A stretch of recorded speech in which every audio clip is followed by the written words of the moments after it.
What's up, y'all? You're tuned into Vision and Heels Uncensored, the podcast dedicated to giving you the raw truth on all things V and H. We're talking real-life experiences infused with faith and an unwavering commitment to authenticity. I'm Yvette Marie Pujol, your Vision and Heels Community Manager, a Cuban visionary with Miami roots. And I'm Jeanette Marie Rodriguez, the CEO and founder of Vision and Heels, Puerto Rican and Dominican Bronx native, your New Yorican host. We're here to share our take on navigating life, business, and all the hats we proudly wear. Time to pour the cafecito. Let's dive in. What's up, y'all, and welcome back to another episode of V and H Uncensored. It's Jeanette here tonight, aka J. Marie. Today, whenever you're listening to this, it could be in the morning. I'm recording in the evening, running a solo episode for you today. My sidekick, Miss Yvette Marie, is home relaxing with her family as we prepare for another insane week. Exciting stuff coming up. We've been super busy doing all of the things, wearing all of the hats, but we're so excited about the holidays, so excited about planning for V&H, planning for individual businesses. We're just doing so much. But as promised, we want to keep the podcast going. And I thought, why not have a pretty good topic for you ladies? I wanted to have like a heart-to-heart, right? And I guess we can kick it off before we get into gratitude, just so I can kind of leave it, with you all, the topic, why haven't you become her, quote unquote, yet? Why haven't you become her yet? So before we get into the meat and potatoes of today's episode, let's talk about gratitude. Yes, so I am going to say what I am thankful for. I'm going to say I'm thankful that opposites attract. And I say this because my husband's birthday is creeping up. His birthday is before Christmas, so we always celebrate his birthday first, and then we go right into the Christmas celebration. And we are the polar opposites. He's tall, I'm short. He's light-skinned, I'm dark-skinned. I mean, everything you can think of as an opposite, we are. But God has just a funny way of putting two people together that complement each other, right? And are total opposite. And that's Joe and I. So I'm thankful that God placed us together. And we have been able to overcome the opposites. And, at the same time, laugh about what makes us different. I know sometimes it is frustrating, right? And this is for any relationship. But we've been able to take our differences, take our strengths, so what he's really good at may not be a strength of mine, and vice versa, and work together to create a strong unit. So I'm going to say I'm thankful for him. If you're listening, Joe, happy birthday. I love you very much. Let's celebrate another year together. Here's to, I believe, 15 years of birthday celebrations together. Yay! We're not getting older. We're getting younger, babe. Don't worry about it. All right, so back to the topic at hand. Why you haven't become her yet. So before we get into it, I want you guys to understand a couple things, right? You are not broken. You are not behind. You are not confused. You are in transition. All right, let me repeat that. I may say it in a different order because I don't remember. You're not behind, broken, or confused. You are in transition. So let's go deeper, because these are reasons why you can feel stuck, right? A lot of us say, oh my gosh, I haven't got to where I am because I'm totally behind. I didn't get to do this. I got married to my son's father at a young age, and I always dreamt about going away to college, right? And I didn't have the opportunity to do that because I was married. So I went to a different college than what was planned, and I lived, in my apartment, but I always dreamt about going away to college, living the true dream, right? So a lot of times I felt behind, right? As I was trying to get my degree, and then I got my undergrad, and then I wanted to go back for a master's degree, and I just always felt behind because I kept thinking about what could have been, right? I should have went to college. I should have, right? And God just had other plans, right? If I wouldn't have taken that route, I wouldn't have had two amazing children, right? And maybe not even been in Florida. God knows where would I've been. So I have to say that, the path that God took me through was a good one. It was a blessing, and I have no regrets. But looking back, that was something that I would tell myself. I'm just behind because I decided to do XYZ, right? So instead of thinking about it in that way, because it's so easy to do that, right? It was valid, right? I took the long route. It took me a long time to finish my degree. I had my son, and then I went back to school, and then I got married to Joe, and then had my daughter, right? So my last year of college, I think I mentioned this to you guys in an earlier episode. I had her July 10th, and I'm actually looking at the degree because I have it on my wall in my office, and I graduated June 30th. So she was born July 10th. So what? 11 days later. So it took me a while. But instead of thinking I was behind because of the choices that I made, right? Or the path that I chose to take, let's say, no, I was in transition. Okay, that sounds better than the negativity of being behind, being broken, being confused, right? So let's change the narrative, guys. You're not those things. You are just in transition, right? So the mindset block, let's talk about a couple of them. The first one we're going to talk about is you're operating from survival, not creation. You've been busy responding to life instead of designing it. You're problem solving, not vision building. You're surviving, not expanding. And the her version of you, right, the you that you admire, doesn't come from survival mode. She comes from identity, right? So you're operating from survival, right? I tend to always remind myself it's not good to make a decision on emotion, right? On a temporary emotion at that, right? So if you're feeling away today, don't try to make any big life changes decisions while you're in that emotional state. I know it's hard. I'm a planner, a doer, all those things. So when I'm in a situation where there's emotions involved, I have done it in the past, right? And looking back, I probably would have done differently if I did not react based on those emotions, right? So just something to think about. Another mindset block. Your environment is keeping you small, right? So let's not think about that, right? So let's be honest. Most people around you know who you were, the former you, the old you. They're comfortable with the limited version of you. They don't challenge you because your growth threatens their stagnation, right? Could be all those things. And you've been shrinking to make them comfortable, right? So let's not do that, right?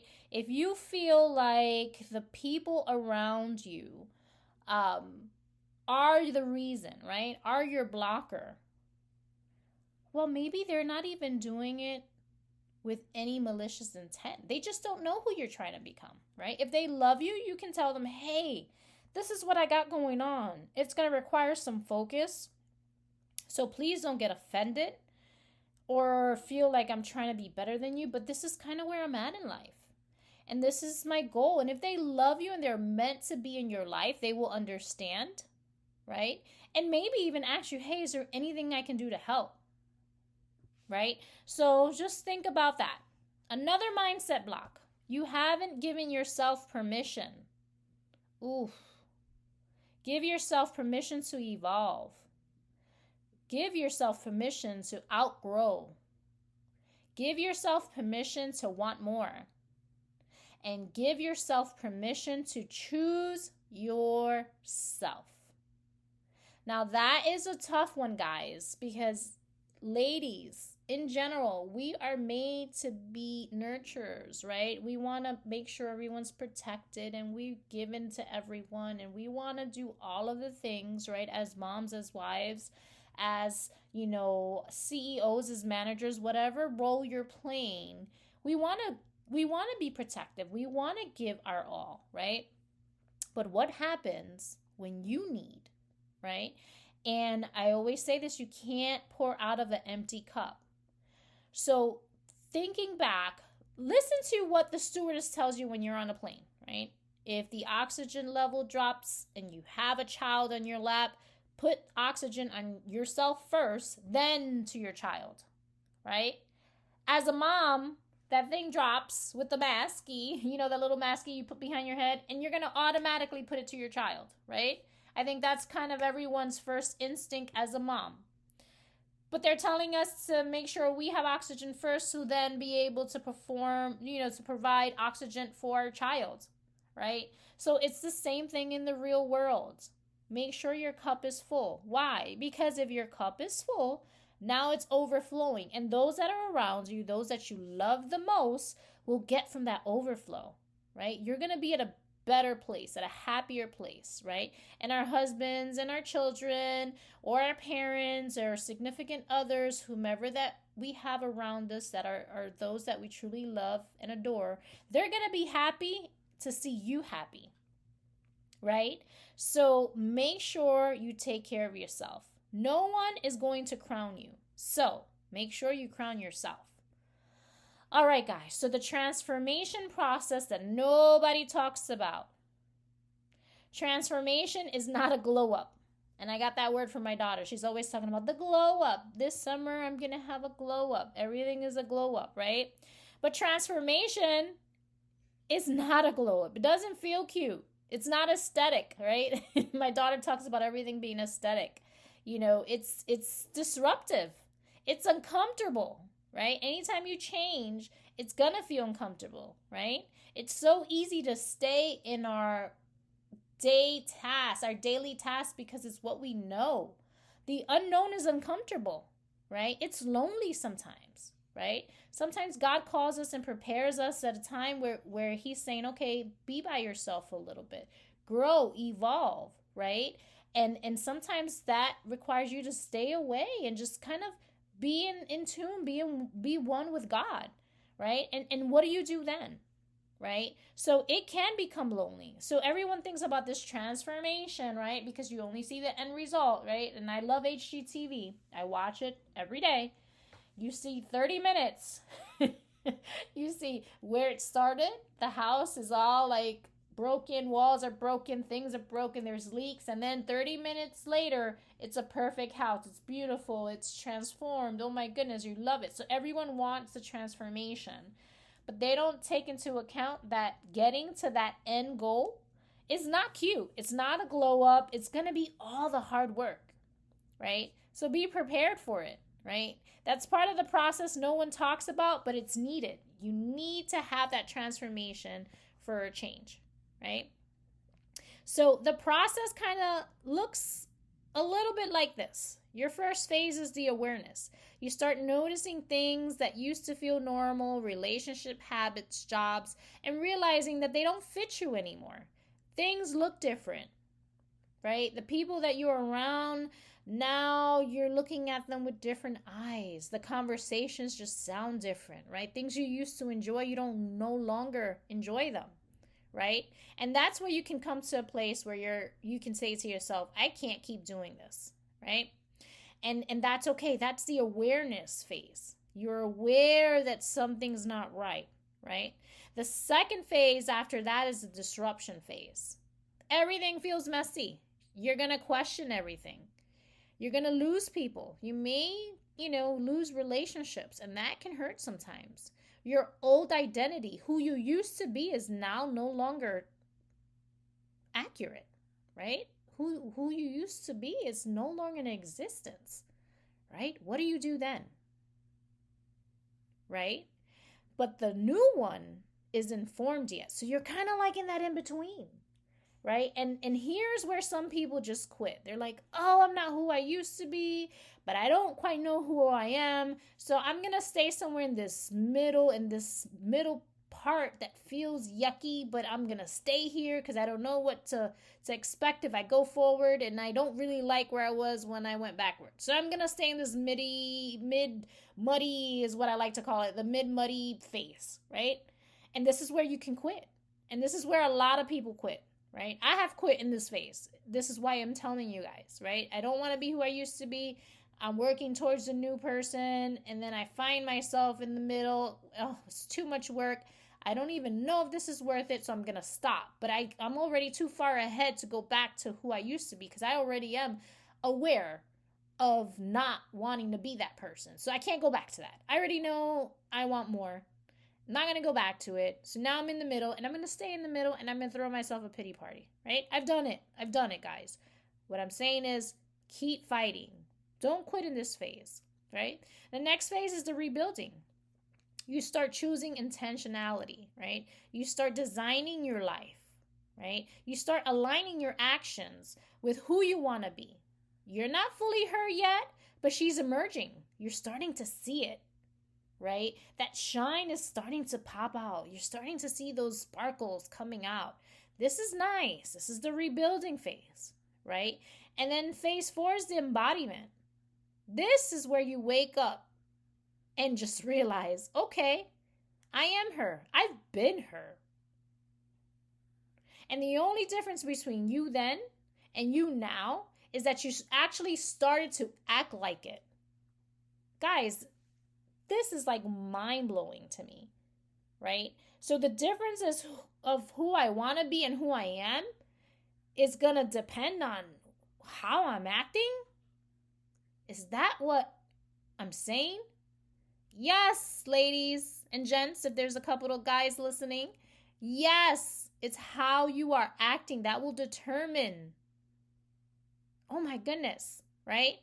So, guys, when I started like really digging into this topic, you know, and just thinking about all the struggles we face as women, we have so much power, right? And how we perceive things, because then it becomes our reality. I always say perception is reality. You change how you see things, you change the reality of it, and you start acting different. All right, guys. So, my personal wake-up call, right? There was a moment, and if you've been following me, you know this, where I looked at my life and realized I was doing everything right. I was checking all the boxes, following all the rules, making everybody else proud. But I was still unfulfilled, still shrinking, still tired. I was exhausted, still disconnected from myself. And then I remembered sitting back and saying to myself, if I don't choose me now, I'm going to wake up 10 years from now and still be the version of myself, frustrated, stuck, just feel like I was pretending, right? And that's the moment that broke me, but in a good way. It forced me to rebuild.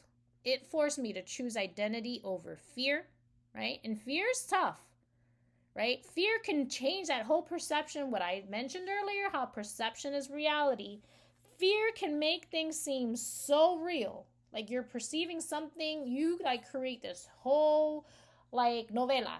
Novela is soap opera. You create this whole soap opera in your minds of how things are going to be based on fear, right? And because you were fearful, now you perceive the situation to be 100 times worse than what it was. And now you are walking and acting like if that is your reality. Stop doing that, guys, right? Stop doing that. I did it. Like I mentioned, I think in the episode, the first episode where we talked about Vision and Heels and the start of Vision and Heels, where I mentioned how I always wanted to open a space for women. I didn't know quite what yet, right? I told my husband, honey, I don't think I was even 40 yet when we spoke about it. I said, when I'm 50, I'm going to open up this place for women. I don't know what it is, but I'm going to do something that helps women. It provides a safe space for them, because I knew what it was like to want to climb the corporate ladder and just be hit with so many objections. Oh, you don't have the master's degree. Oh, you don't have the licenses. You don't have this. You don't have that. And I worked so hard to obtain those things. And even after obtaining those, I still faced challenges. It wasn't enough. And I got to the point where I was like, okay, I made it. I worked my way up in the corporate ladder. I could have went a little bit higher. And then I said to myself, maybe this thing I want to start for women needs to start with me. The safe space that I'm trying to create for women needs to start with me, right? I need it, right? So I created Vision and Heals because it's something that I needed, right? And so that's why I'm so passionate about it. And I think that is why the women and even the gents, even the guys, our allies, I call our guys, right? Because we're about a 60-40 split, 60% gals, 40% guys.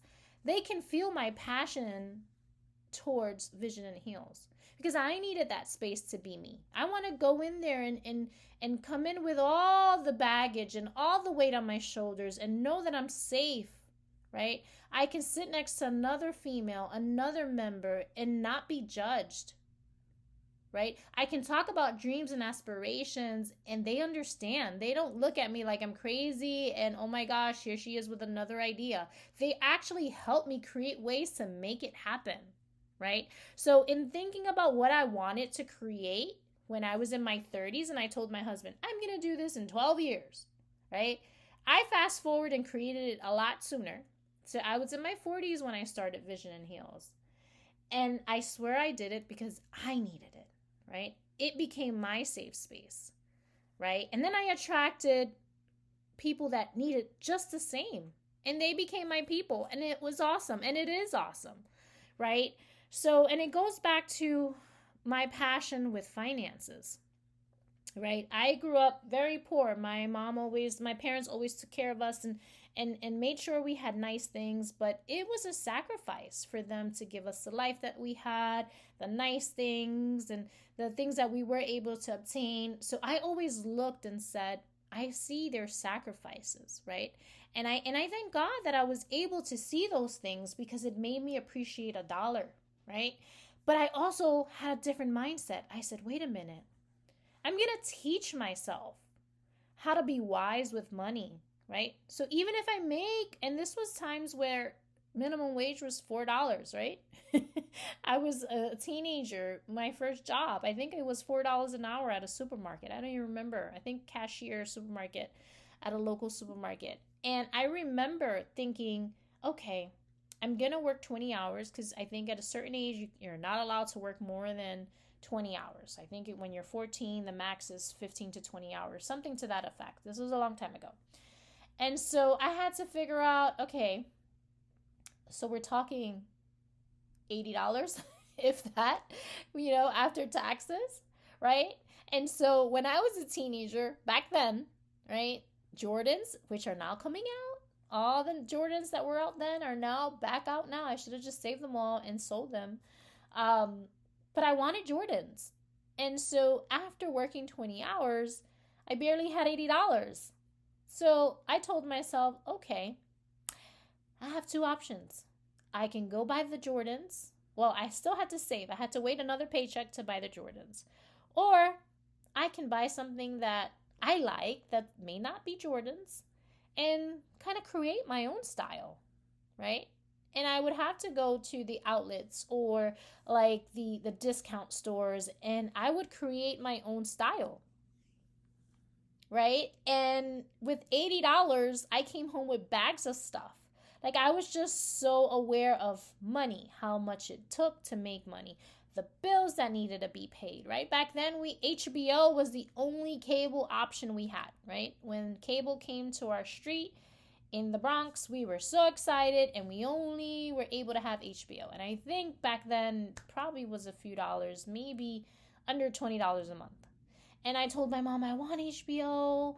I want to be able to watch all the movies everyone's talking about. And she said, okay, then you have to pay for it, right? So I knew, okay, I need to take $10 for the HBO bill, and I wanted a pager. We didn't have cell phones, so the pager bill was another $15. So I was always able to budget and manage my money and still be able to save, and I understood the importance of saving, right?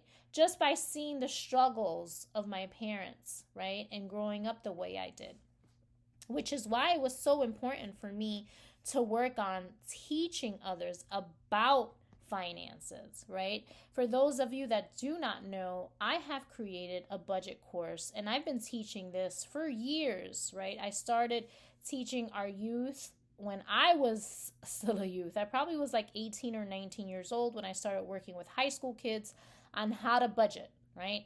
But this was back in the day. I told them how to balance a checkbook. I mean, we went line by line. We had Excel then, but it wasn't so, it wasn't used the way it's so popular as it is today.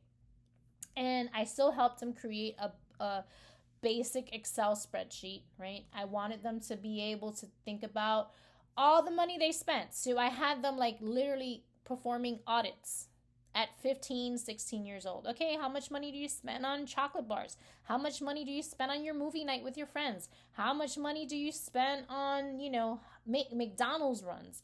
And they would come to me at the end of the week, because we met weekly, and with their numbers, and they were surprised how much money they spent, right?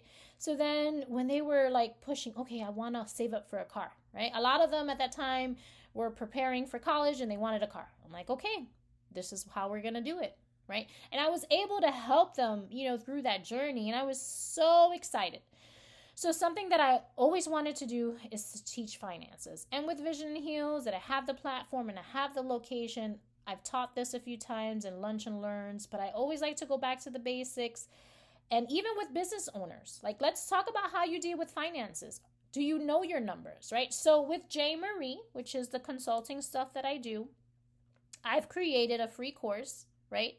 It's a budget bliss, less than 60 minutes, so less than an hour. You get a workbook where you can actually go line by line, start thinking about your budgets, auditing what comes in, auditing what goes out, and it helps you, right? And even for the business owners that are launching their businesses or getting ready to launch their business, this is important. Start here. You'll be surprised, excuse me, how many business owners have not taken time to look at their numbers and see what comes in and out.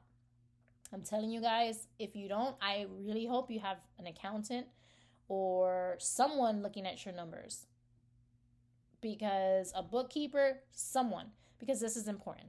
But if you don't, and you want a free course, go on Meet, MEET, J Marie, JMARIE.com, meetjmarie.com, and just sign up for the free course. Give me some input too.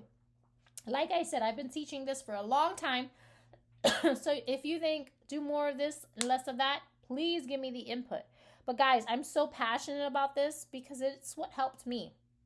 I was able to self-fund Vision and Heels, keep us afloat during a hard time, right? We're now 3.5 years in, and we are still alive, and we're still a thriving, successful business with not one loan, excuse me, or one investor. And I say that with pride because it took a lot of work, a lot of preparation, and a lot of savings, right? So I think I've talked to you guys enough today, enough that my throat is telling me it's time to stop. So sorry for the coughing in your ears. But I love you guys, and I hope this helped you, right? If you're a gal kind of sitting in that limbo stage, feeling stuck, I hope the pointers I shared with you, the stories that worked, my stories, the things that I used for myself helped you. This is what this podcast is all about, right? It's us finding ways to improve our lives, improve our businesses, improve our homes, and share with you all. Right? Bring you all in our journey. This is what V and H Uncensored is. All right, guys. Before I start coughing again, have a good night. And until next time, bye, y'all. Love y'all. Wow, that was some strong cafecito we poured today on Vision and Heels Uncensored. Thanks for hanging out with us. Make sure you hit that subscribe button and leave us a review. We are truly grateful, as it really helps us pour more into your heart straight from ours. Remember to live your truth, handle your business, and shine bright. We'll be back soon to pour some more. Stay blessed.